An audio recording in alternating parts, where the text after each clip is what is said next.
Madam ನೀವು 28 ವರ್ಷ ಇಲ್ಲಿದ್ರಿ ಅಲ್ಲ, ಏನು ಮಾಡಿದ್ರಿ? ಶಾಲೆ ಕಟ್ಟಿದ್ದೇವೆ ಬಿಡಿ, ನಮ್ಮ ಪ್ಲೇಸಲ್ಲಿ ಬೇರೆ ಯಾರು ಕಟ್ಟಿದೆ, ದೇವರು ಆರಿಸಿದ್ರೆ ಅವರು ಕಟ್ಬೋದು, ಇನ್ನು ಮುಂದೆ ಕಟ್ಬೋದು. ನಮ್ಮ ಸ್ಟೂಡೆಂಟೇ ನಮಗೆ ನಮ್ಮ ಇನ್ಸ್ಪಿರೇಷನಲ್ಲಿ ಅವರು ಕಟ್ಬೋದು. ನನಗೆ ಯಾರಾದರೂ ಪರ್ಸ್ನಲ್ ಆಗಿ ಒಂದು ಕ್ವೆಶನ್ ಹಾಕಿದರೆ, ಮ್ಯಾಮ್ ನೀವು 28 ವರ್ಷ ಇದ್ರಲ್ಲ, ಏನು ಮಾಡಿದ್ರಿ ಇಲ್ಲಿ? ನಂದು ಒಂದೇ ಉತ್ತರ, ನಾನು 28 ವರ್ಷ ಇಲ್ಲಿ ಮಾಡಿದ್ದು ನಾನು ಪೂಜೆ ಮಾಡಿದೆ ಅಂತ. ನಾನು ಮಾಡಿದ್ದು ಇಲ್ಲಿ ಪೂಜೆ. ಆ ಪೂಜೆಗೆ ದೇವರು ನಮಗೆ ಆವಾಗ ತೀರ್ಥ ಕೊಡ್ತಾ ಇದ್ದರು. ಆ ತೀರ್ಥ ನಾನು ಸ್ವೀಕರಿಸ್ತಾ ಇರ್ತೇನೆ. ದೇವರು ಚಾಟಿಯಲ್ಲಿ ಆಗಾಗ ಚಾಟಿ ಏಟು ಕೊಟ್ಟು ನಮ್ಮನ್ನು ಓಡಿಸ್ತಾ ಇದ್ದರು, ನಾವು ಓಡ್ತಾ ಇರ್ತೇನೆ. ಯಾಕಂದರೆ ಈ ಸಂಸ್ಥೆ ಖಾಲಿ ನನಗೆ ಶಾಲೆ ಅಲ್ಲ, ಕಾಲೇಜಲ್ಲ, it is a temple for me. ಇದು ನನಗೆ ದೇವಸ್ಥಾನ. ನಮ್ಮ ಮುಗ್ಧ ಮಕ್ಕಳು ನನಗೆ ಇಲ್ಲಿ ದೇವರಿದ್ದಾಗೆ. ಸೊ ಈಗ ನಾನು ಇಲ್ಲಿ ಮಾಡಿದ್ದು ಪೂಜೆ. ಆದರೆ ಈ ವರ್ಷ ನಮಗೆ ಏನು ಫಲಿತಾಂಶ ದೇವರು ಕೊಟ್ಟಿದ್ರು ಅದು ನಮಗೆ ಮಹಾಪ್ರಸಾದ. From scratch we started, empty handed, without any fund, rented ಬಿಲ್ಡಿಂಗಲ್ಲಿ. ಹದ್ದು ರಾಜೇಶ್ ಶೆಟ್ಟರ್ ಆಗ ನಮಗೆ ಬಾಡಿಗೆಗೆ ಹೆಲ್ಪ್ ಮಾಡಿದರು. So that is a main challenge. ಈಗ ನಮ್ಗೆ ಯಾವಾಗಲೂ ಕೇಳ್ತಾರೆ, ನೀವು ಯಂಗ್ಸ್ಟರ್ಸಿಗೆ ಏನು ಹೇಳಲಿಕ್ಕೆ ಬಯಸ್ತೀರಿ? ನಾವೇನೂ ಹೇಳಲಿಕ್ಕೆ ಬಯಸೋದಿಲ್ಲ, ನಾವು ನಮ್ಮ ಚಾಲೆಂಜಸ್ ಮಾತ್ರ ಹೇಳ್ತೇವೆ. So choice is yours. ಮುಂದೆ ಯಂಗ್ಸ್ಟರ್ಸ್ ಯಾರು ಶಾಲೆ ಮಾಡಲಿಕ್ಕೆ ಬಂದರೆ, the choice is your. We will keep a travel story in front of you. The second challenge we had was Mother Teresa's name. 1997 ಸೆಪ್ಟೆಂಬರಲ್ಲಿ ಮದರ್ ತೆರೇಸಾ ತೀರಿ ಹೋಗ್ತಾರೆ. 1998ರಲ್ಲಿ ನಮ್ಮ ಶಾಲೆ ಶುರು ಮಾಡ್ತೇವೆ. ಆಗ ಮದರ್ ತೆರೇಸಾ ತುಂಬ ಟ್ರೆಂಡಲ್ಲಿದ್ದರು. ಈವನ್ ನಾನು ಕಾಲೇಜಲ್ಲಿರುವಾಗ ಕೂಡ ನಾನು ಮದರ್ ಟೆರೇಸನ್ ಮೀಟ್ ಆಗಿದ್ದೇನೆ. 1995ರಲ್ಲಿ ಸೆಂಟ್ ಆಗ್ನೆಸ್ ಕಾಲೇಜಿಗೆ ಅವ್ರು ಬಂದಿದ್ದರು. ಆಗ ನಮಗೊಂದು ಥಾಟ್ ಬಂತು, ಮದರ್ ತೆರೇಸಾ ತೀರಿ ಹೋದ್ರಲ್ಲ, ಅವರು ಸಮಾಜಕ್ಕೆ ಇಷ್ಟೆಲ್ಲ ಮಾಡಿದ್ದಾರೆ. For the downtrodden section of the society she served herself. ನಾವು ಕೂಡ ಮದರ್ ತೆರೇಸಾ ಹೆಸರಿಡುವ ಅಂತ. ಅದು ನಮಗೆ ದೊಡ್ಡ ಚಾಲೆಂಜ್ ಆಯಿತು. ಯಾಕಂದರೆ ಆವಾಗ ಇಲ್ಲಿ ಹಳ್ಳಿಯಲ್ಲಿ ಜನರು ಎನಿಸಿದ್ದು, Mother Teresa charitable institution, Sisters of Charity ಕ್ಯಾಲ್ಕಟಿಂದ ಬಂದಿಲ್ಲಿ ಸ್ಕೂಲ್ ಮಾಡಿದ್ದಾರೆ. ಆವಾಗ ಸೋಷಿಯಲ್ ಮೀಡಿಯಾ ಇಲ್ಲ, ವಾಟ್ಸಪ್ ಇಲ್ಲ, ಏನೂ ಇಲ್ಲ. ಇವನ್ ನಾವು ಕೂಡ ತುಂಬ ಇನ್ನೋಸೆಂಟ್. ನಮಗಾಗ ಅಡ್ವರ್ಟೈಸ್ಮೆಂಟ್ ಈಗನೂ ಮಾಡೋದಿಲ್ಲ. ನಾವು ಯಾವ ರೀತಿ ಪೇರೆಂಟಿಗೆ ನಾವು ರೀಚ್ ಆಗೋದು, ಹೇಗೆ ಅಡ್ಮಿಷನ್ ಮಾಡೋದು, it was a great challenge. ಅದರ ನಿಧಾನವಾಗಿ ಈಗ ಪೇರೆಂಟ್ಸಿಗೆ ಅರ್ಥ ಆಗಿದೆ, this is not from Sisters of Charity of Mother Teresa, it is only Shamita Rao from Balmatta Mangalore and it's only Renita Lobo from Padil Mangalore. ನಾವಿಬ್ಬರು ಕಾಲೇಜ್ ಮೇಟ್ಸ್, ಒಂದು ಧ್ಯೇಯದಿಂದ ಏನಾದರೂ ಮಾಡುವ ಅಂತ ಆ ಉದ್ದೇಶದಿಂದ ಇಲ್ಲಿದ್ದೇವೆ. ನಮ್ಮ 28 ವರ್ಷದ ಪಯಣದ ಕೆಲವೊಂದು ತುಣುಕನ್ನು ನೀವು ಸ್ಟಾರ್ಟಿಂಗಲ್ಲಿ ನೋಡಿದ್ರಿ. ಸ್ವಲ್ಪ ಹಿಸ್ಟ್ರಿಯನ್ನು ಶಾಂತಿ ಮ್ಯಾಮ್, ವೈಶಾಲಿ ಮ್ಯಾಮ್ ಸ್ವಲ್ಪ ಪಿಕ್ಚರೈಸ್ ಮಾಡಿ ನಿಮಗೆ ತೋರಿಸಿದ್ರು. ಈ ಪಯಣದಲ್ಲಿ ನಮಗೆ ಏರಿದ್ದ ಸವಾಲುಗಳು ಇದುವರೆಗೆ ನಾವು ಹಂಚಿಕೊಂಡಿಲ್ಲ. ಇವತ್ತು ಈ ವೇದಿಕೆ ಇದೆ, ಅದರಿಂದ ಹಂಚ್ಕೊಳ್ಳಿಕ್ಕೆ ಇಷ್ಟಪಡ್ತೇನೆ. First challenge what we face both of us is our age factor. 1998 April, ಆಗದು 29, ಇವತ್ತು 29 ತಾರೀಕು. ನಮಗೆ ಆವಾಗ 22 ವರ್ಷ ಕೂಡ ಆಗಿರಲಿಲ್ಲ. ನಮಗಿಬ್ಬರು ಸೇಮ್ ಡೇಟ್ ಆಫ್ ಮಂತ್. ಅವರು ಜೂನ್ 19, ನಾನು ಜೂನ್ 20. ಆವಾಗ ನಮಗೆ ಇನ್ನೂ 22 ವರ್ಷ ಆಗಿರಲಿಲ್ಲ. ನಾವೆಲ್ಲರ ಹತ್ರ ಹೇಳ್ತಾ ಇದ್ದೇವೆ, ನಾವು 22 ವರ್ಷದಲ್ಲಿ ಸ್ಕೂಲ್ ಸ್ಟಾರ್ಟ್ ಮಾಡಿದಂತ. 22 ವರ್ಷದಲ್ಲಿ ಸ್ಕೂಲ್ ಸ್ಟಾರ್ಟ್ ಮಾಡಲಿಕ್ಕೆ ಮತ್ತು ಸಹ ನಮಗೆ ಒಂದು ತಿಂಗಳಿತ್ತು, ನಾವು 22 ಆಗಿರಲಿಲ್ಲ ಆವಾಗ. So it is a age factor was a greatest challenge for us. ಯಾಕಂದರೆ ನಮ್ಮನ್ನು ಸಮಾಜ ನಂಬುವಂಥ ವಯಸ್ಸು ನಮ್ಮದಾಗ ಆಗಿರಲಿಲ್ಲ. ಹೆಗ್ಡೆ ಅವರು, ಚಂದ್ರಶೇಖರ್ ಶೆಟ್ಟರ್ ನಮ್ಮ ನೋಡಿದ್ದಾರೆ. ಅವರು ಹೇಳ್ತಿದ್ರು, ಈ ಮಕ್ಕಳು ಬಂದು ಶಾಲೆ ಶುರು ಮಾಡಿದ್ರಲ್ಲ ಅಂತ. So that is the fact. Age factor was the greatest challenge for us. ಆಗ ನಮಗಿಬ್ಬರಿಗೆ ಅವಸರ, ನಾವು HM ಚೇರಲ್ಲಿ ಕೂತ್ಕೊಳ್ಳೋದು, ಪ್ರಿನ್ಸಿಪಲ್ ಚೇರಲ್ಲಿ ಕೂತ್ಕೊಳ್ಳೋದು, ಮೀಟಿಂಗ್ ಹೋಗೋದು.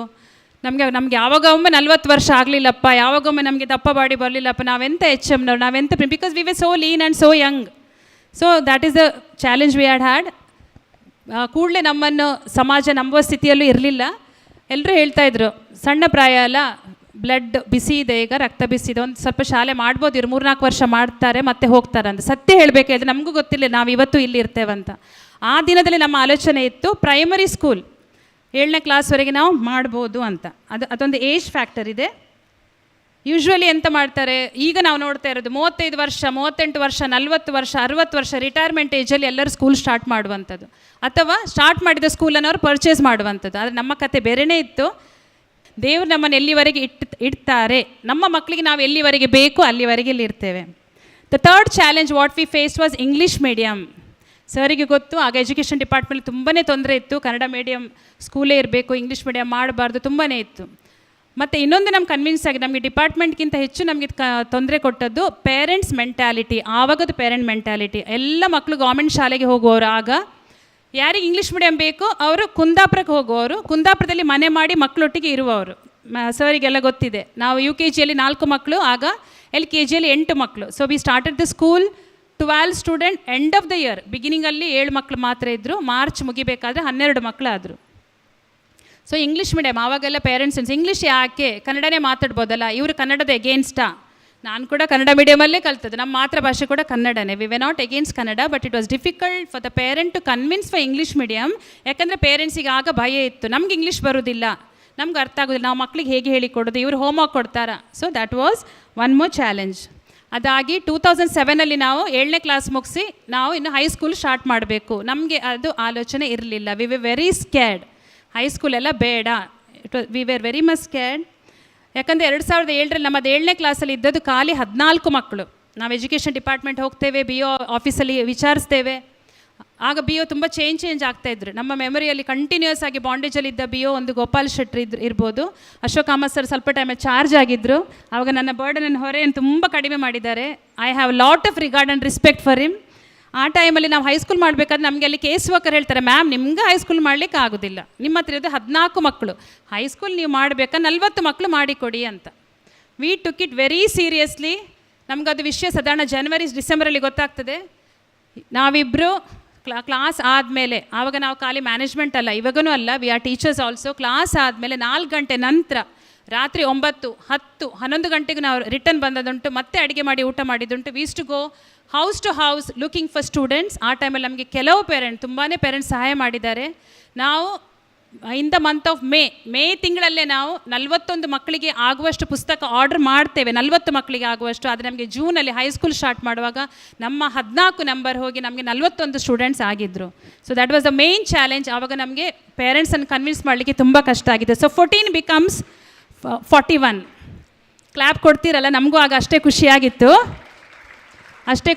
ಆದರೆ ಆ ಖುಷಿ ನಮಗೆ ತುಂಬ ಟೈಮ್ ಇರಲಿಲ್ಲ. ಯಾಕಂದರೆ 2009 ನಮಗೆ ಹೈಸ್ಕೂಲ್ ರಿಸಲ್ಟ್ ಬಂದ ಮೇಲೆ ಈ ಮಕ್ಕಳನ್ನು ಕಳಿಸ್ಕೊಳ್ಳೋದು ಹೇಗೆ. ನಾವು ಚಿಕ್ಕವರು, 21 ವರ್ಷ ಪ್ರಾಯ ಇರುವಾಗ ನಮಗೆ ಪರಿಚಯ ಆದ ಮಕ್ಕಳು. ನಾವು 10ನೇ ಕ್ಲಾಸ್ ಮುಗಿಸುವಾಗ ಇನ್ನೊಂದು 10 ವರ್ಷ, ನಮಗೆ 31 ಆಗಿರ್ಬೋದು ಅಂತ ಇಟ್ಕೊಳ್ಳಿ. ಈ ಮಕ್ಕಳು ನಮ್ಗೆ ಕಳಿಸ್ಕೊಳ್ಳಿಕ್ಕೆ ಬೇಡ, ಬಿಕಾಸ್ ದೇ ಆರ್ ಆ life, we are always with them. ನಾವು ಮನೆಗೆ ಹೋಗೋದು ಅಪರೂಪ. ಅಮ್ಮಮ್ಮ ತಂಗಿಲಿದ್ದಾರೆ, ಎಲ್ಲ ಜವಾಬ್ದಾರಿ ಅವಳೇ ಮನೆ ತಗೊಳ್ತಾ ಇದ್ದಾಳೆ. So I am thankful to my mother's and Renita ma'am's mother's sacrifice. ನಾವು ನಮ್ಮ ತಾಯಿಗೆ ಕೊಡುವಂಥ ಸಮಯ ನಮ್ಮ ವಿದ್ಯಾರ್ಥಿಗಳಿಗೆ ಯಾವಾಗಲೂ ಕೊಡ್ತದೆ, ಈಗಲೂ ಕೊಡ್ತಾ ಇದ್ದೇನೆ. ನೀವೀಗ ಚಪ್ಪಾಳೆ ತಟ್ಟಿದ ಖುಷಿ ನಮಗೆ ಆವಾಗ ಆಗಿತ್ತು. ಬಟ್ PUC ಸ್ಟಾರ್ಟ್ ಮಾಡುವಾಗ ಆ 41 ಏನಿತ್ತು ಅದು ವಾಪಸ್ 14 ಆಯಿತು. ನಮ್ಮಲ್ಲಿ ಕಲಿತ 41 ಮಕ್ಕಳಲ್ಲಿ ನಮ್ಮಲ್ಲಿ ಉಳಿದದ್ದು ಖಾಲಿ 14. ಏನು ಇವರು ಕಾಲೇಜಲ್ಲಿ ಏನು ಸಕ್ಸಸ್ ಮಾಡ್ತಾರೆ, that was a question our student had. ಈಗ ನನಗೆ ಅನಿಸ್ತಾ ಇದೆ, ನಾನು ನಮ್ಮ ಮಕ್ಕಳಿಗೆ ಪಾಠದಲ್ಲಿ ಹೇಳಿಕೊಟ್ಟಿದ್ದೇನೆ, we have a lesson called Discovery. ಅದರಲ್ಲಿ ಡಿಸ್ಕವರಿಯಲ್ಲಿ ಓಯೇಜ್, ಕ್ರಿಸ್ಟೋಫರ್ ಕೊಲಂಬಸ್ ಒಂದು ಮಾತು ಹೇಳ್ತಾರೆ, ಮಿಡ್ಲ್ ಆಫ್ ದ ಓಯೇಜ್ ಅವರಿಗೆ ಅವರ ಸಪೋರ್ಟರ್ಸ್ ಇದು ಸಪೋರ್ಟ್ ಕಡಿಮೆ ಆಗುವಾಗ his seamen show him little less support, ಅವರ ಮೇಲೆ ಧೈರ್ಯ ಅವರಿಗೆ ಇರುವುದಿಲ್ಲ. So that one dialogue from the play I would like to repeat here. Christopher Columbus ಹೇಳ್ತಾನೆ, when one man is given a vision he must follow it alone. Alone, when I say it's me and Renita ma'am, alone ಅಂತ ಹೇಳಿದ್ರೆ ನಾವಿಬ್ಬರೇ. In the evening sometime we feel we don't have anybody, only 2 of us. So in the Christopher Columbus lesson, he says when one man is given a vision, he must follow it alone, because he experiences loyalty passes like seawood on an outgoing tide. ಒಂದು ಅಲೆ ಬಂದು ಆ ಅಲೆ ವಾಪಸ್ ಹೋಗುವಾಗ ಹೇಗೆ ಅದು ಸಮುದ್ರದಲ್ಲಿದ್ದ weeds ಅಥವಾ ಕಳೆಗಳನ್ನು ಕೊಚ್ಕೊಂಡು ಹೋಗ್ತದೆ, ಅದೇ ರೀತಿ ಲಾಯಲ್ಟಿ ಕೊಚ್ಕೊಂಡು ಹೋಗ್ತಂತೆ. ಇದು ಎಕ್ಸ್ಪೀರಿಯೆನ್ಸ್ ನಮಗೆ PUC ಮಾಡಿದ ಪ್ರತಿ ವರ್ಷಾನುವರ್ಷ ಆಗ್ತಾ ಇದೆ. ಆದರೂ we are here because we think that God has chosen us to be here. ನನಗೆ ಯಾವಾಗಲೂ ಒಂದು ಮೆಸೇಜ್ ನನ್ನ ಮೈಂಡಲ್ಲಿ ಬರ್ತಾ ಇರೋದು, ನೀನು ದುಡಿಬೇಕು, ನಿನ್ನನ್ನು ನಾನು ದುಡಿಸ್ತೇನೆ. ಇದು ದೇವರಿಗೆ ನಮ್ಮಲ್ಲಿರುವ ಪ್ಲ್ಯಾನ್.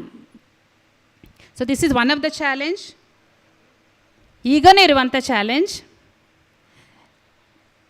ಈ ಸಮಯದಲ್ಲಿ ಈಗ ನಿಮ್ಮಲ್ಲಿ ಯಾರಾದರೂ ಒಬ್ಬರು ಬಂದು ನನ್ನ ಹತ್ರ ಕೇಳಿದರೆ ಅಥವಾ ವೇದಿಕೆಯಲ್ಲಿರೋರು ಕೇಳಿದರೆ, ಮೇಡಮ್ ನೀವು 28 ವರ್ಷ ಇಲ್ಲಿದ್ರಿ ಅಲ್ಲ, ಏನು ಮಾಡಿದ್ರಿ? ಶಾಲೆ ಕಟ್ಟಿದ್ದೇವೆ ಬಿಡಿ, ನಮ್ಮ ಪ್ಲೇಸಲ್ಲಿ ಬೇರೆ ಯಾರು ಕಟ್ಟಿದೆ, ದೇವರು ಆರಿಸಿದ್ರೆ ಅವರು ಕಟ್ಬೋದು, ಇನ್ನು ಮುಂದೆ ಕಟ್ಬೋದು. ನಮ್ಮ ಸ್ಟೂಡೆಂಟೇ ನಮಗೆ ನಮ್ಮ ಇನ್ಸ್ಪಿರೇಷನಲ್ಲಿ ಅವರು ಕಟ್ಬೋದು. ನನಗೆ ಯಾರಾದರೂ ಪರ್ಸ್ನಲ್ ಆಗಿ ಒಂದು ಕ್ವೆಶನ್ ಹಾಕಿದರೆ, ಮ್ಯಾಮ್ ನೀವು 28 ವರ್ಷ ಇದ್ರಲ್ಲ, ಏನು ಮಾಡಿದ್ರಿ ಇಲ್ಲಿ? ನಂದು ಒಂದೇ ಉತ್ತರ, ನಾನು 28 ವರ್ಷ ಇಲ್ಲಿ ಮಾಡಿದ್ದು ನಾನು ಪೂಜೆ ಮಾಡಿದೆ ಅಂತ. ನಾನು ಮಾಡಿದಿಲ್ಲಿ ಪೂಜೆ. ಆ ಪೂಜೆಗೆ ದೇವರು ನಮಗೆ ಆವಾಗ ತೀರ್ಥ ಕೊಡ್ತಾ ಇದ್ದರು. ಆ ತೀರ್ಥ ನಾನು ಸ್ವೀಕರಿಸ್ತಾ ಇರ್ತೇನೆ. ದೇವರು ಚಾಟಿಯಲ್ಲಿ ಆಗಾಗ ಚಾಟಿ ಏಟು ಕೊಟ್ಟು ನಮ್ಮನ್ನು ಓಡಿಸ್ತಾ ಇದ್ದರು, ನಾವು ಓಡ್ತಾ ಇರ್ತೇನೆ. ಯಾಕಂದರೆ ಈ ಸಂಸ್ಥೆ ಖಾಲಿ ನನಗೆ ಶಾಲೆ ಅಲ್ಲ, ಕಾಲೇಜಲ್ಲ, it is a temple for me. ಇದು ನನಗೆ ದೇವಸ್ಥಾನ. ನಮ್ಮ ಮುಗ್ಧ ಮಕ್ಕಳು ನನಗೆ ಇಲ್ಲಿ ದೇವರಿದ್ದಾಗೆ. ಸೊ ಈಗ ನಾನು ಇಲ್ಲಿ ಮಾಡಿದ್ದು ಪೂಜೆ, ಆದರೆ ಈ ವರ್ಷ ನಮಗೆ ಏನು ಫಲಿತಾಂಶ ದೇವರು ಕೊಟ್ಟಿದ್ರು ಅದು ನಮಗೆ ಮಹಾಪ್ರಸಾದ. 28 ವರ್ಷ ಮುಗ್ದಿದೆ. So we can say we have finished a cycle of 28 years. It's a solar cycle. ಮಕ್ಕಳಿಗೆ ಗೊತ್ತಿದ್ದಾವೆಲ್ಲ ಗೊತ್ತಿಲ್ಲ, ಪ್ರತಿ 28 ವರ್ಷಕ್ಕೆ ನಮ್ಮ ಕ್ಯಾಲೆಂಡರ್ ವಾಪಸ್ ರಿಪೀಟ್ ಆಗ್ತದೆ. ಆವಾಗ 1998ರಲ್ಲಿ ಏಪ್ರಿಲ್ 29 ಬುಧವಾರ ಆಗಿತ್ತು. ಇವತ್ತು ಕೂಡ ಏಪ್ರಿಲ್ 29 ಬುಧವಾರ ಆಗ್ತದೆ. ಇನ್ನು 2054ನೇ ಇಸ್ವಿ ಮತ್ತೆ 28 ವರ್ಷ ಕಳೆದಾಗ ವಾಪಸ್ ಇದೇ ದಿನ ಬುಧವಾರ ಆಗಿ ಬರ್ತದೆ. So we finish the one cycle, one solar cycle. So I believe, strongly I believe, one cycles of effort is all come to an end. It is any more time for us to glorify God. ಇದು ನಮಗೀಗ ಇನ್ನೂ celebration. ಅದಕ್ಕೆ ತಕ್ಕ ನಾವು ಈ ವರ್ಷ ಅಭ್ಯುದಯ ಅಂತ ಹೆಸರು ಇಟ್ಟಿದ್ದೇವೆ, ಆ್ಯನ್ಯಲ್ ಪ್ರೈಸ್ ಡೇ. ಈ ಅಭ್ಯುದಯ ನಮಗೆ ಖಂಡಿತ ಪ್ರೀತಮಿಗೆ ಮಾತ್ರ ಅಲ್ಲ, ಇನ್ನು ಮುಂದೆ ಬರುವ ಪ್ರತಿಯೊಂದು ಸ್ಟೂಡೆಂಟಿಗೂ, ನನಗೂ, ರೆನಿಟಾ ಮ್ಯಾಮಿಗೂ, ನಮ್ಮ ಎಲ್ಲ ಟೀಚರ್ಸಿಗೂ, ನಮ್ಮ ಇಡೀ ಸಂಸ್ಥೆ ಕೂಡ it is the beginning of success, beginning of achievement. ಅಭ್ಯುದಯ ಅಂತ ಹೇಳಿದರೆ ಇಲ್ಲಿ ಸೂರ್ಯ ದೇವರ ಉದಯ. ಇನ್ನು ಮುಂದೆ 28 ವರ್ಷದಲ್ಲಿ, ಇನ್ನು ಬರುವ 28 ವರ್ಷದಲ್ಲಿ ದೇವರು ನಮ್ಮನೇಲಿ ಇಟ್ಟಿದ್ರೆ ಮದರ್ ತೆರೇಸಾ ಸಂಸ್ಥೆ ಇನ್ನೂ ಕೂಡ ರಾಜ್ಯ ಮಟ್ಟದ ಮಾತ್ರ ಅಲ್ಲ, ದೇಶದಲ್ಲಿ ಗುರುತಿಸಪಡಲಿಕ್ಕಿದೆ. ನಾನು ನಿಮಗೆ ಚಾಲೆಂಜ್ ಮಾಡ್ತೇನೆ.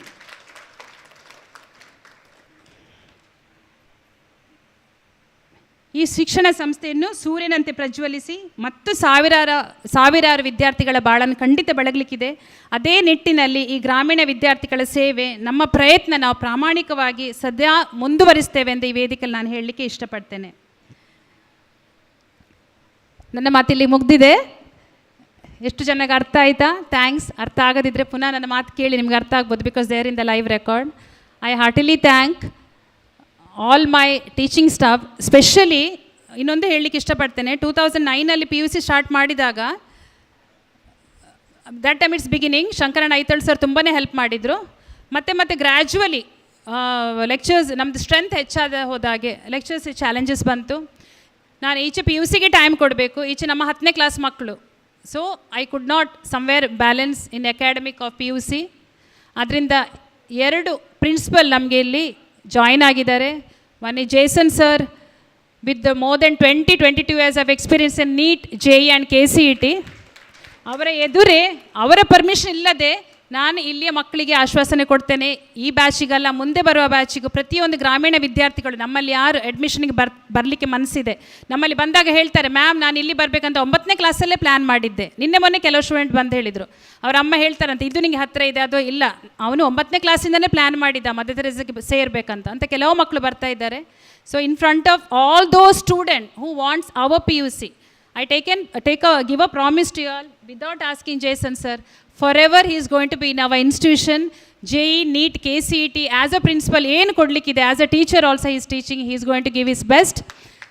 Geeta ma'am ಉಚ್ಚಿಲೆಯಿಂದ ಬರ್ತಾರೆ. She is from Udupi, scholar in CACSET or which is called CS now. Nominal feesಗೆ ವೆರಿ ರೀಸನೇಬಲ್, ಗ್ರಾಮೀಣ ಮಕ್ಕಳಿಗೆ ಮಾತ್ರ ನಾವು ಈ ಸಂಸ್ಥೆಯನ್ನು ಕಟ್ಟಿದ್ದು. ಆ ನಿಟ್ಟಿನಲ್ಲಿ ಇಬ್ಬರು ಕೂಡ with a very good team, they are going to support. I am very much grateful to both of them because we see the same dedication in both of them. That's why our journey is going to be very much pleasant to us in future.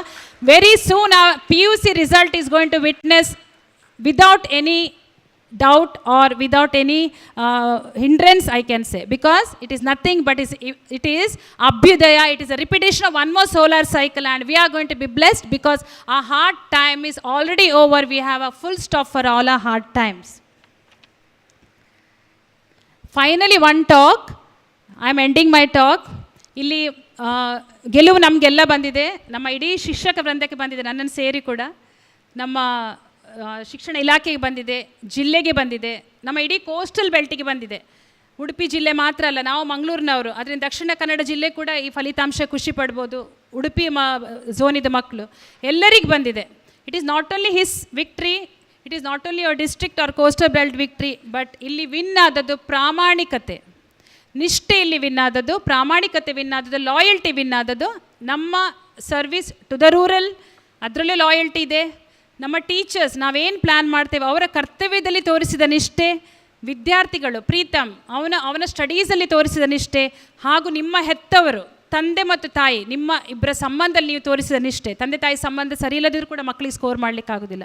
So everyone we should understand the reason behind the top success, the achievement what we are got today. ನಾವೇನು ಹೇಳ್ತಾ ಇದ್ದೇವೆ, ಇಷ್ಟು ನಮಗೆ prosperity ಸಿಕ್ಕಿದೆ, ಇಷ್ಟು ನಾವು famous ಆಗಿದ್ದೇವೆ, ಇಷ್ಟು ಇನ್ಸ್ಟಾಗ್ರಾಮಲ್ಲಿ ವೈರಲ್ ಆಗಿತ್ತು, ನಮ್ಮ ನ್ಯೂಸ್ ಬಂದಿತ್ತು. ವೈಶಾಲಿ ಮೊನ್ನೆ ಒಬ್ಬರು ಮೀಡಿಯಾದವರು ಬಂದು ಹೇಳ್ತಾರೆ ನಿಮ್ಮ ವೈಶಾಲಿ ಟೀಚರ್ ಇನ್ಸ್ಟಾ ಕ್ರಶ್ ಆಗಿದ್ದಾರಂತ. ಸೊ ಎವ್ರಿ ಒನ್, ನಾವೆಲ್ಲ ಇನ್ಸ್ಟಾಗ್ರಾಮಲ್ಲ, ನಮಗೆ ವಿಡಿಯೋ ನಮ್ಮ ಫ್ಯಾಮಿಲಿಯವ್ರು ಕಳಿಸ್ತಾ ಇದ್ರು. ಇದೆಲ್ಲ ಕಾರಣ, ಇದಕ್ಕೆಲ್ಲ ಮೇನ್ ಆಗಿ ಕಾರಣ ಹೇಳಿದ್ದಾರೆ ಒಂದೇ ಒಂದು ಅಂಶ, ಪ್ರಾಮಾಣಿಕತೆ. ಭಗವದ್ಗೀತೆಯಲ್ಲಿ ಭಗವದ್ಗೀತೆ ಹೇಳ್ತದೆ, ನಿಮ್ಮ ಕರ್ತವ್ಯವನ್ನು ಮಾಡಿ, ಆದರೆ ಅದರ ಫಲಿತಾಂಶ ನಿರೀಕ್ಷಿಸಬೇಡಿ. ಫಲಿತಾಂಶವನ್ನೇ ಗುರಿಯಿಟ್ಟು ನೀವು ನಿಮ್ಮ ಕರ್ತವ್ಯ ಮಾಡ್ತೀರಾ, ಅದು ಸ್ವಾರ್ಥ ಆಗ್ತದೆ ಅಂತ. ಆದರೆ ನಾವು ನಮ್ಮ ಕೆಲಸ ಮಾಡ್ತಾ ಇರ್ತೇವೆ, ನಾವು ನಮ್ಮ ಕೆಲಸವನ್ನು ಎಷ್ಟು ಕರ್ತವ್ಯದಿಂದ, ಎಷ್ಟು ನಿಷ್ಠೆಯಿಂದ, ಎಷ್ಟು ಪ್ರಾಮಾಣಿಕತೆಯಿಂದ, ನಾವಂದರೆ ನೀವು ಕೂಡ ಸ್ಟೂಡೆಂಟ್, ಎಲ್ಲಿ ನಿಷ್ಠೆ ಇದೆ ಅಲ್ಲಿ ನಾವು ದೇವರಿಗೆ ತಲೆಬಾಗಬೇಕಾಗಿಲ್ಲ, ದೇವರೇ ನಮಗೆ ತಲೆಬಾಗ್ತಾರೆ. ದೇವರೇ ನಮಗೆ ಬೇಕಾದ ರಿಸಲ್ಟ್, ಅಥವಾ ಬೇಕಾದ ಪ್ರಾಸ್ಪೆರಿಟಿ, ಅಥವಾ ಬೇಕಾದ ಫಲಿತಾಂಶ ತಕ್ಕ ಸಮಯ ಕೊಟ್ಟಿದ್ದಾರೆ. ನಮಗೆ ಈ ರಿಸಲ್ಟ್ ತಕ್ಕ ಸಮಯಕ್ಕೆ ಬಂದಿದೆ. ಅದಕ್ಕೆ ನಾನು ತುಂಬ ದೇವರಿಗೆ ಥ್ಯಾಂಕ್ಸ್ ಹೇಳಿ, ನಮ್ಮ ಮಕ್ಕಳ ಭವಿಷ್ಯ ಇನ್ನೂ ಮುಂದೆ ಒಳ್ಳೆಯದಾಗಲಿ, ನಮ್ಮ ಟೀಚರ್ಸ್ ಕೂಡ ತುಂಬ ಒಳ್ಳೆ ಭವಿಷ್ಯ ಇರಲಿ ಅವರಿಗೆ. ಪ್ರತಿಯೊಂದು ಟೀಚರ್ಸ್ ಯಾರು ನಮಗೆ ಇಲ್ಲಿ ತುಂಬ ಕರ್ತವ್ಯದಿಂದ ಸೇವೆ ಮಾಡ್ತಿದ್ದಾರೆ ಅವರ ಫ್ಯಾಮಿಲಿ ಕೂಡ ತುಂಬಾ ಖುಷಿ ಸಿಕ್ಕಲಿ ಅಂತೇಳಿ ಈ ಮೂಮೆಂಟಿಗೆ ನಾನು ತುಂಬ ಹೃದಯದಿಂದ ದೇವರಲ್ಲಿ ಪ್ರಾರ್ಥಿಸಿ, ಪ್ರತಿಯೊಬ್ಬರಿಗೂ ಪತ್ರಿಕಾ ಮಿತ್ರರಿಗೂ ಕೂಡ ತುಂಬ ಹೃದಯದಿಂದ ಥ್ಯಾಂಕ್ಸ್ ಹೇಳ್ತಿದ್ದೇನೆ. Thank you very much. ಸರ್ವೇ ಜನ ಸುಖಿನೋ ಭವಂತು. Thank you.